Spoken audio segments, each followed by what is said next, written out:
Hi students, class 11 হ্যাঁ তরল পদার্থের প্রসারণ কঠিন পদার্থের প্রসারণ পড়ে নিয়েছি আমরা এখন পড়ব তরল পদার্থের প্রসারণ। তরল পদার্থের প্রসারণ একটা জিনিস মনে রাখবে, কঠিন পদার্থের দৈর্ঘ্য প্রস্থ উচ্চতা দ্যাটস মিন ক্ষেত্রফল আয়তন দৈর্ঘ্য তিনটাই থাকে, কিন্তু তরল পদার্থের কিন্তু কোনো নিজস্ব কোনো আকার নেই। ওকে, কোনো একটা পাত্রের মধ্যে রাখতে হয়, যে পাত্রে রাখা হয় সেই পাত্রের আয়তনটাও ক্যারি করে নেয়। অর্থাৎ একটা তরল পদার্থের খালি আয়তনটাই থাকে, অর্থাৎ তার টেম্পারেচার ইনক্রিজ করলে তার খালি আয়তনটাই প্রসারিত হবে, দৈর্ঘ্য প্রস্থ ক্ষেত্রফল এগুলোর কোনো এখানে গল্প নাই। মানে তরল পদার্থের প্রসারণ বলতে আমরা খালি তরল পদার্থের আয়তন প্রসারণটা পড়বো। ওকে, আচ্ছা, এবার প্রথম কথা হলো তরল পদার্থের আয়তন কতটা বললাম, যে ওকে যদি কোনো একটা পাত্রে রাখা হয় তাহলে সেই পাত্রের যেটুকু অংশে তরলটা রয়েছে সেইটুকু পাত্রের যে আয়তন তরল পদার্থের কিন্তু সেম আয়তন। এই বাকি পাত্রের যেখানে তরলটা নেই সেই আয়তনটা কিন্তু আমার কোনো কাজের নয়। ওকে, তো এবার একে যদি প্রসারিত করতে হয় আমাকে কি দিতে হবে? হিট দিতে হবে। তো সাপোজ এটা T1 টেম্পারেচারে ছিল, আয়তনটা সাপোজ V1, এবার একে হিট দিতে হবে। কি দিতে হবে? হিট। হিট দিতে গেলে এ কি হবে? আয়তনে প্রসারিত হবে। এই আয়তনে যে প্রসারিত হলো দ্যাট ইজ আয়তন প্রসারণ। ওকে, কারণ হিট দিতে গেলে টেম্পারেচার বাড়বে, টেম্পারেচার বাড়তে গেলে আয়তনে প্রসারিত হবে। বাট এখানে একটা প্রশ্ন থেকে যায়, সেই প্রশ্নটা হলো যখন আমি হিট দেব, আমি যে বস্তুটাকে হিট দিচ্ছি বা টেম্পারেচার ইনক্রিজ করছি তার প্রসারণ দেখছি, কিন্তু এইখানে যখন আমি জলটাকে প্রসারিত করার জন্য হিট দেবো বা টেম্পারেচার ইনক্রিজ করবো তখন অবভিয়াসলি আমাকে একটা পাত্র ইউজ করতে হবে, যে পাত্রের মধ্যে আমি কাজটা করব। এবার সেই পাত্রটা তো একটা কঠিন পদার্থ, এবং পাত্রটার যে আয়তনের মধ্যে তরল পদার্থটা রয়েছে সেই আয়তনের পাত্রটা বাকিটার প্রসারণ আমার দরকার নেই। মানে আমি বলতে চাইছি এই পাত্রটা কিন্তু যেটা একটা কঠিন পদার্থ, হিট করার সময় তরল পদার্থটা প্রসারিত হওয়ার সাথে সাথে এই পাত্রটাও কিন্তু প্রসারিত হবে। ওকে, তাহলে পাত্রটাও যদি প্রসারিত হয়, এরকম করে যদি পাত্রটা প্রসারিত হয় তাহলে জলটার যে প্রসারণটা আমরা দেখতে পাবো অ্যাকচুয়াল প্রসারণটা তার থেকেও বেশি। কেন তার থেকে বেশি? কারণ যখন পাত্রটা প্রসারিত হয়েছে এই জলটাই পাত্রে এই জায়গাটা দখল করেছে, তখন জলটা কিছুটা নেমেছে, তারপরে আবার বেড়েছে। অর্থাৎ আমি যে হাইটটা যদি এতটা দেখি তাহলে এইটুকুই যে প্রসারিত হয়েছে তা না, তার সাথে এইটুকু পার্টটা প্রসারণটা ধরতে হবে। অর্থাৎ আমরা যখন কোনো জলের প্রসারণ করব তখন কিন্তু আমরা যে প্রসারণটা দেখব বা নিব সেটা কিন্তু আপাত প্রসারণ। অ্যাকচুয়াল প্রসারণ যদি আমরা নিতে হয় তাহলে কিন্তু আমাদের পাত্রের প্রসারণটা কনসিডার করতে হবে। ওকে, তাহলে এক্ষেত্রে কিন্তু প্রসারণটা দু রকমের হয়ে গেল, একটা আপাত প্রসারণ, একটা প্রকৃত প্রসারণ। এবার V1 আয়তনের মনে করো পাত্রের জায়গাতে তরলটা ছিল, দ্যাটস মিন V1টা তরলটার আয়তন প্রাথমিক যখন টেম্পারেচার T1 ছিল। ওকে, পাত্রের এইটুকুর আয়তন V1, মানে পাত্র এইটুকু পাত্রটা যেটা রয়েছে T1 টেম্পারেচারে তার আয়তন V1, জলটার আয়তন V1। জায়গাটা ভালো মতো বুঝবে, T1 টেম্পারেচারে জলটার আয়তন V1, T1 টেম্পারেচারে পাত্রটার আয়তন V1। ওকে, এটা জলের আয়তন, এটা পাত্রের আয়তন। কেন? বিকজ জলটা যে পাত্রে রয়েছে সেই পাত্রটা তো যে আয়তন সেই আয়তনটাই তো জল, তাই তো? ওকে, এবার কি করলাম? টেম্পারেচার বাড়ালাম, হিট করলাম, তাতে টেম্পারেচার করলাম T2। ইন দ্যাট কেস তিন ধরনের কেস হবে। নাম্বার 1, প্রথমত তোমার জলটার যদি আমি আপাতভাবে দেখি তাহলে প্রসারিত হয়ে দেখবো তার আয়তন হচ্ছে V2 ড্যাশ। যদি আমি প্রকৃত চেক করি প্রসারণ তাহলে দেখবো আয়তন হচ্ছে V2। এইবার যে পাত্রটা নিয়েছি সেই পাত্রের খালি যেটুকু অংশতে জল রয়েছে এই পাত্রটার যদি আমি প্রসারণটা চেক করি এবং তার প্রসারণটা দেখলাম, মনে করো V, তিনটা জিনিস কিন্তু তিন রকমের, মন দিয়ে দেখো। T2 টেম্পারেচার, কারণ টেম্পারেচার T2 টেম্পারেচারে তরলটার আপাত প্রসারণ V2 ড্যাশ, প্রকৃত প্রসারণ V2, আর পাত্রটার প্রসারণ, পাত্রটা মানে যে পাত্রটার যেটুকু অংশে জল রয়েছে পুরো পাত্রের প্রসারণ আমার দরকার নেই, কারণ ওইটুকু অংশে আমার জল যাবে না, তবে কি করতে নেব? এই পাত্রটার প্রসারণ V। নিলাম। তার মানে এক কথায় যদি আমি একটা পাত্রে তরল পদার্থ নিয়ে তার প্রসারিত করি টেম্পারেচার বাড়িয়ে, তাহলে সেক্ষেত্রে তিন ধরনের প্রসারণ আমরা দেখতে পাবো। একটা আপাত প্রসারণ অফ জল, প্রকৃত প্রসারণ অফ জল, সাথে পাত্রের প্রসারণ। এবং তিন ধরনের প্রসারণেই কিন্তু সেই ব্যাপারটা স্যাটিসফাই করবে যে এখানে কিন্তু একটা গুণাঙ্ক চলে আসবে। কেমন গুণাঙ্ক? যে আমি যদি আপাতটাকে ধরি তাহলে V2 ড্যাশ মাইনাস V1 এই পার্টটা হলো জলটার আয়তন। প্রথমের আয়তনটা কি? ওটা আপাত প্রকৃত ভাবে তো লাভ নাই, মানে মেন আয়তন জলটার। সেখান থেকে আমি যখন ফাইনালি টেম্পারেচার বাড়িয়ে দেখলাম আয়তন হলো V2 ড্যাশ, তাহলে এখান থেকে যদি মাইনাস করি তাহলে যে আয়তন বৃদ্ধিটা পেলাম সেটা কি? আপাত আয়তন বৃদ্ধি বা আপাত আয়তন প্রসারণ। ওকে, এবার যদি আমরা প্রকৃত প্রসারণ চেক করি তাহলে প্রকৃত আয়তনটাকে জানতে হবে। সাপোজ প্রকৃত আয়তন V2, তাহলে প্রকৃত আয়তন যদি V2 হয় তাহলে প্রথমের যে আয়তন V1 সেটা তো অবশ্যই প্রকৃত, এর সাথে কোনো সম্পর্ক নেই, কারণ এটা T1 টেম্পারেচার, তখন টেম্পারেচার বাড়ায়নি, রুম টেম্পারেচারে। তাহলে সেই সময় আয়তনটা হবে, আয়তন বৃদ্ধিটা হলো V2 minus V1।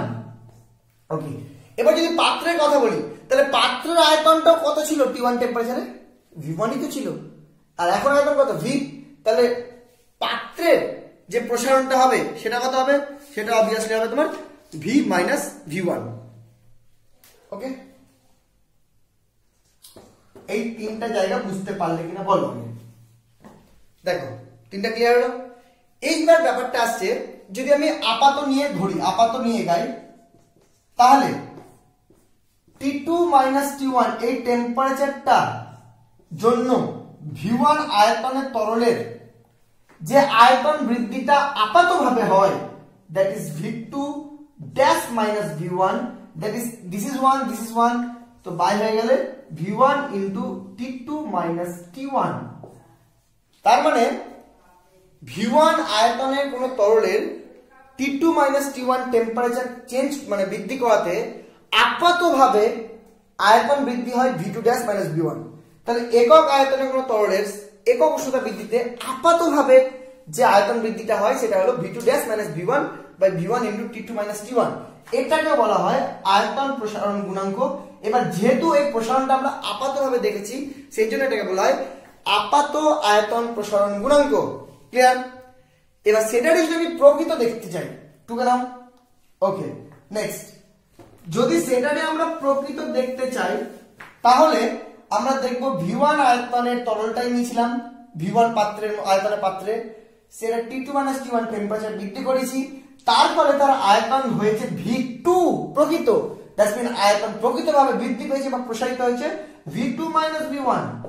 That is in this case একক আয়তনে তরল নিলে একক উষ্ণতা বৃদ্ধি করতে গেলে তার যে আয়তন বৃদ্ধিটা হবে that is V2 minus V1 by V1 into T2 minus T1। তাহলে এই যে গুণাঙ্কটা হলো এটাও কি হয়ে গেল? গুণাঙ্ক, আয়তন প্রসারণ গুণাঙ্ক। তাহলে এই গুণাঙ্কটাকে বলবো প্রকৃত আয়তন প্রসারণ গুণাঙ্ক। এবার প্রশ্ন হলো যে এবার যদি আমরা পাত্রের কথা ভাবি তাহলে পাত্রেরও দেখছি আয়তন প্রথমে V1 ছিল, বৃদ্ধি হয়ে V হয়েছে, তাহলে আয়তন মানে আয়তন বৃদ্ধিটা হয়েছে V minus V1। তাহলে সেক্ষেত্রেও আমরা দেখছি যে V1 পাত্রের, দেখো তরলটারও V1, পাত্রটাও কিন্তু আয়তন V1, কারণ সেই জায়গাতেই তো তরলটা রয়েছে। তাহলে V1 পাত্রের T2 minus T1 সেই একই টেম্পারেচার বৃদ্ধিতে আয়তন বৃদ্ধি V minus V1। ওকে, তাহলে এককে কত হবে? V minus V1 by V1 into T2 minus T1।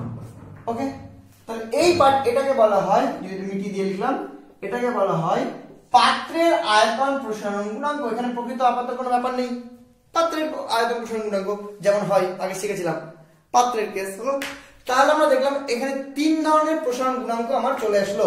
একটা তরলের আবার দু ধরনের, আপাত প্রসারণ গুণাঙ্ক, প্রকৃত প্রসারণ গুণাঙ্ক, আর চলে আসলো পাত্রের আবার কি তোমার শুধু প্রসারণ গুণাঙ্ক, এখানে আপাত প্রকৃত কোনো ব্যাপার নেই। ওকে, এবার আমরা একটা কেস জানি, সেটা হলো যে প্রকৃত যে প্রসারণটা সেটা অ্যাকচুয়ালি কি, আপাত প্রসারণটাকে যদি আমরা পাত্রের প্রসারণটা নেগলেক্ট করি তাহলে আপাত প্রসারণ আর পাত্রের প্রসারণটা ধরতে গেলে সেই আপাত প্রসারণের সাথে পাত্রের প্রসারণটা অ্যাড করা মানে দ্যাট ইজ দ্য প্রকৃত প্রসারণ। তাহলে সেখান থেকে আমরা বলতে পারি যে এইটুকুটা হয়ে গেছে, আশা করি পজ করে টুকে নেবে, আমি একটু সরেছিলাম যখন দেখবে আমি সরছি সেই সময় একটু পজ করে যে জায়গাগুলো টুকে নেবে। তো আমরা দেখলাম তিনটা কেস দেখলাম, একটা হলো v2 dash minus v1 that is তরলের আপাত প্রসারণ, v2 minus v1 that is তরলের প্রকৃত প্রসারণ, and v minus v1 that is পাত্রের প্রসারণ। তাহলে আমরা যদি এইটাই একমাত্র প্রকৃত প্রসারণ, তাহলে প্রকৃত প্রসারণ যেটা হয় সেটা অ্যাকচুয়ালি কি হয়, যে আপাত প্রসারণটা আমরা নিয়েছি যেটা চোখে রেখেছি তার সাথে পাত্রটা নেগলেক্ট করেছিলাম, পাত্রটা যদি নেগলেক্ট না করি, পাত্রের প্রসারণটা জানি যেহেতু, সেটা যদি অ্যাড করে দিই তাহলে তো সেই প্রকৃত প্রসারণটা আমরা পেয়ে যাব, তাই না? তাহলে এই ইকুয়েশনটা স্যাটিসফাই করবে। এবার এই ইকুয়েশনটা যদি স্যাটিসফাই করে, বোথ সাইডে যদি আমি v1 * t2 - t1 এটা দিয়ে ভাগ করে দিই, এখানে যে টেম্পারেচার ইনক্রিজ করে ভাগ করে দিই, তাহলে সব সাইডে করতে পারি, কোনো অসুবিধা নেই।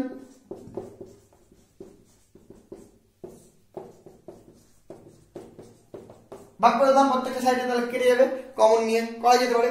তাহলে দেখবো এইটা অ্যাকচুয়ালি গামা, এটা অ্যাকচুয়ালি গামা ড্যাশ, আর এটা অ্যাকচুয়ালি গামা এস। তাহলে এখান থেকে আমরা শিখে গেলাম যে কোন তরল পদার্থের প্রকৃত প্রসারণ গুণাঙ্ক ইকুয়াল টু আপাত প্রসারণ গুণাঙ্ক প্লাস পাত্রের প্রসারণ গুণাঙ্ক। ওকে, তাহলে এই তিন ধরনের প্রসারণ গুণাঙ্ক শিখলাম এবং তাদের মধ্যে সম্পর্কও কিন্তু আমরা পেয়ে গেলাম। ওকে, এবার যদি আমরা একটু ঘনত্বের সাথে এই তরলের আপাত মানে তরলের যে প্রসারণ গুণাঙ্ক প্রকৃত পার্টটা, প্রকৃত প্রসারণ গুণাঙ্কটাকে যদি কম্পেয়ার করতে চাই, যেটা আগে আমরা কঠিন পদার্থের ক্ষেত্রে করেছিলাম, একই ব্যাপার, কিছুই না, শুধু প্রকৃতটা যদি নিই তাহলে প্রকৃত হলো এটা, এটা হলো প্রকৃত। এবার আমরা জানি ঘনত্ব যদি ইনভলভ করি এর মধ্যে, যদি আমরা ঘনত্বকে ইনভলভ করি তাহলে আমরা জানি রো ইকুয়াল টু তোমার m/v, তাই তো? That's mean ρ1 = m/v1, ρ2 = m/v2। ওটা d দিয়ে করেছিলাম, এটা m দিয়ে করছি, রো দিয়ে করছি। ওকে, তাহলে ρ1 / ρ2 is equal to ρ1 m/v1 by উল্টে গেল v2/v1। ওকে, তাহলে এটা আমরা সম্পর্ক জেনে গেলাম। এবার আমরা এখান থেকে একটা সম্পর্ক পেয়ে গেছি, এই এটা যে v2 - v1/v1 * 2 - t1, এটা গামা একটা সম্পর্ক। এখান থেকে আমরা একটু ভালো করে লিখি, gamma is equal to v2 - v1 প্রকৃতটা, হ্যাঁ, ইনটু v1 * t2 - t1। ওকে, এবার t2 - t1 কে t ধরতে পারো, হ্যাঁ, তাহলে আরো সম্পর্কটা সুবিধা হয় তাতে। তাহলে v2 - v1 by v1 * t, t2 - t1 K t ধরলাম, তাহলে গুণ করে দিলে v2 = এই আগে সম্পর্ক করো, এটা হয়ে গেল v1 t গামা, আর এটা দিয়ে পাঠিয়ে দিলে plus v1, that is v1 common নিতে গেলে 1 প্লাস গামা টি, গামাটা পড়ে দিলাম, এটা দেখতে সুন্দর লাগে। তাহলে v2 = এটা করেছি আগে, v2 = v1 * 1 প্লাস গামা টি, এটা তুমি 0 আর t ধরে করতে পারো এই কোশ্চেনটা। ওকে, এক সেকেন্ড আমি একটু কালিটা ভরে নিই, ক্লাসটা ছোট কিন্তু তোমার কালিও শেষ, কি করবো দেখো বোঝা যাচ্ছে কিনা, কষ্ট করে দেখে নাও। তো হয়ে গেল এটা। আচ্ছা, v2 = v1 * 1 প্লাস গামা টি লেখা যায়, তাহলে এখানে এটা লেখা যায় না যে v2 = v1, তাহলে v2/v1 = 1 প্লাস গামা টি, এখান থেকে পড়া যায় না v2/v1 = 1 প্লাস গামা টি। ওকে, তাহলে আবার v2/v1 = ρ1 / ρ2, সো ρ1 / ρ2 = বলতে পারি 1 প্লাস গামা টি। একই সম্পর্কটা আগে করেছি, হ্যাঁ, এবার বাকি সব মিটিয়ে দিচ্ছি যেহেতু আমি রো নিয়ে এখন ইন্টারেস্টেড। ওকে, তাহলে এখান থেকে আমরা বলতে পারি দেখো ρ2 = ρ1 / 1 প্লাস গামা টি, কারণ ρ2 = কত হয় ρ1 * 1 plus gamma t to the power -1। এবার যদি আমরা সব মানে ম্যাক্সিমাম হায়ার অর্ডার গুলো নেগলেক্ট করে দিই তাহলে আসবে ρ1 * 1 minus gamma t only. Okay, এটা ρ2 এর সাথে সম্পর্ক। ওকে, তাহলে আমরা মোটামুটি তরল পদার্থের প্রকৃত প্রসারণ, আপাত প্রসারণ, তাদের মধ্যে গুণাঙ্কগুলো, তাদের মধ্যে সম্পর্ক, আর ঘনত্বের সাথে প্রসারণ গুণাঙ্কের কি সম্পর্ক সেটা জেনে গেলাম। এবার লাস্ট একটা টপিক জানতে লাগে, সেটা হলো তরলের ব্যতিক্রান্ত প্রসারণ। এটা মানে লেখার কিছু নেই, ভাগ্যিস, এটা একটু মন দিয়ে শুনলে বুঝার ব্যাপার আছে। তরলের ব্যতিক্রান্ত প্রসারণ, ব্যতিক্রান্ত প্রসারণ মানে আমরা জানি তরল পদার্থের উষ্ণতা বৃদ্ধি করতে গেলে আয়তন প্রসারিত হয়, আয়তন প্রসারিত হওয়া মানে ঘনত্ব হ্রাস পাওয়া। ওকে, আয়তন প্রসারিত হওয়া মানে ঘনত্ব হ্রাস পাওয়া। আবার উষ্ণতা কমাতে গেলে আয়তন মানে কমে যায়, অর্থাৎ ঘনত্ব বৃদ্ধি পায়।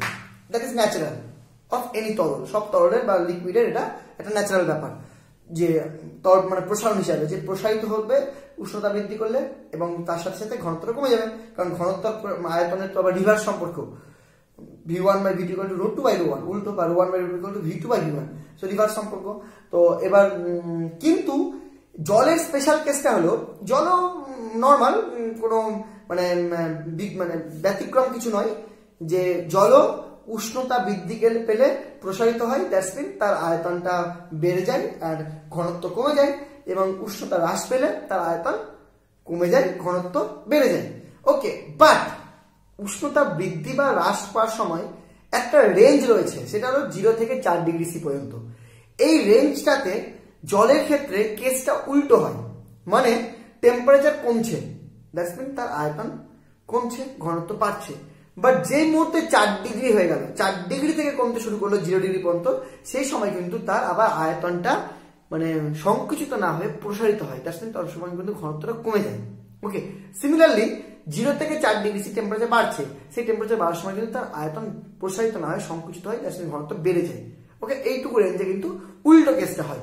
তরলের এই উল্টো কেস হওয়াটাকে বলা হয় তরলের ব্যতিক্রান্ত প্রসারণ। ওকে, এবার এই জিনিসটার খুব উপকার রয়েছে। কি উপকার রয়েছে? সেটা হলো তোমার শীত প্রধান দেশে, যেখানে ঠান্ডা সরি চেয়ার আন থেকে পড়ে গেছিল, আচ্ছা দেখতে হবে না আমাকে, শুনো। শীত প্রধান দেশে, আচ্ছা শীত প্রধান দেশে তোমার যেখানে খুব ঠান্ডা পড়ে, সেখানে কি হয় দেখেছি আমরা, যে নদী বা পুকুর, তার কি হয়, ওপরে বরফ জমে যায়। তাহলে ওপরে যে বরফ জমে গেল, তাহলে ওখানে যে জলচর প্রাণীগুলো রয়েছে, মাছই ধরলাম, আরো অনেক কিছু হয়, তো তারা বেঁচে আছে কি করে? কারণ এত ঠান্ডা, বরফ হতে সব শেষ। কিন্তু ওখানে দেখি আমরা বরফের একটা লেয়ারের পর নিচের জল থাকে, এবং নিচের জলটা কিন্তু উপরের টেম্পারেচার থেকে, যে উপরের টেম্পারেচার -22, -20 চলে গেছে, কিন্তু নিচের জলের টেম্পারেচার কিন্তু মোটামুটি 3-4 ডিগ্রি থাকে। দ্যাটস মিন ওই টেম্পারেচার কিন্তু জল মানে মাছগুলো আরামে বেঁচে যায়। তো কেসটা কি হয়? কেসটা হয় হলো তোমার জলটা যখন মানে শীত প্রধান দেশ, ঠান্ডা পড়ে গেছে, বাইরের বায়ুমণ্ডলের টেম্পারেচার একদম মাইনাসে চলে গেছে, তার ফলে জলের যে উপরিতলটা, সেই উপরিতলে কি হচ্ছে, এবার টেম্পারেচার আস্তে আস্তে মানে পারস্পরিক বায়ুমণ্ডলের সংস্পর্শে থাকা জলের মানে বায়ুমণ্ডলের জন্য জলের টেম্পারেচারটা আস্তে আস্তে কমছে। ওকে, কারণ আমি যেখানে জলটা রয়েছে তার আশেপাশে টেম্পারেচার মাইনাসে, অর্থাৎ সেই টেম্পারেচারের জন্য কি হচ্ছে, এবার জল থেকে তাপ টেনে নিচ্ছে, দেখুন জলের টেম্পারেচার আস্তে আস্তে কমছে। তো জলের টেম্পারেচার কমছে, ভালো কথা। জলের টেম্পারেচার কমছে মানে কি?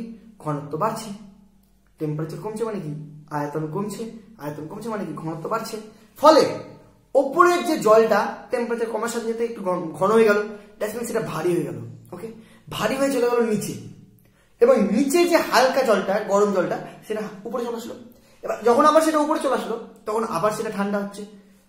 কি হচ্ছে তাতে? আবার ঘন হচ্ছে, ভারী হচ্ছে, নিচের দিকে চলে যাচ্ছে।